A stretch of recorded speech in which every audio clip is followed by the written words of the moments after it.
এখানে অতিরিক্ত ভাড়া কিংবা হচ্ছে অন্য কোনো অবস্ট্রাকল নাই, গাড়ির সংকট। আমরা অনেকক্ষণ যাবত টিকিটের জন্য দাঁড়ায় আছি, কেউ অতিরিক্ত ভাড়া চার্জ করতেছে না, কিন্তু পর্যাপ্ত গাড়ি না থাকায় আসলে টিকিটও দিচ্ছে না এখন। এনে আইসি 10:30, এখন বাজে প্রায় 1টা। এখন ধরে টিকিট পকেটে নিয়ে বসে রয়েছি। 10টার দিকে আসছিলাম, কাউন্টারে দেখা যায় 2 ঘন্টার মতো দাঁড়াইয়া টিকিট পাইছি, কিন্তু এখনো পর্যন্ত গাড়ি পাই নাই। তারা বলছে আপনারা টিকিট পাবেন, গাড়ি আছে, গাড়ির অভাব নাই, লাইনে দাঁড়াইতে হবে, লাইনে অপেক্ষা করেন। লাইন মানে কমপক্ষে 200। তেল পাম্পে সিরিয়াল ধরতে হয়, গাড়ি তেল দেয় না পাম্পেতে, এই সমস্যা।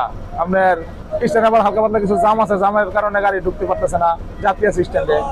আবার পাম্পে মনে করেন যে গেলে তেল আছে কিন্তু দিত না। 10,000 টাকা তেল লইলে 1,000 টাকা 1500 টাকা বেশি দেওয়া তেল ফুল করে লাগে, তেল লাগে।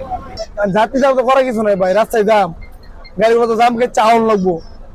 পর্যাপ্ত পর্যন্ত গাড়ি আইতেছে, ঢাকাতে খালি গাড়ি পাঠাইতেছে আম করে যাত্রী সেবা দেওয়ার জন্য, কিন্তু রাস্তায় দামে লাগে গাড়ি আর পাইতেছে না।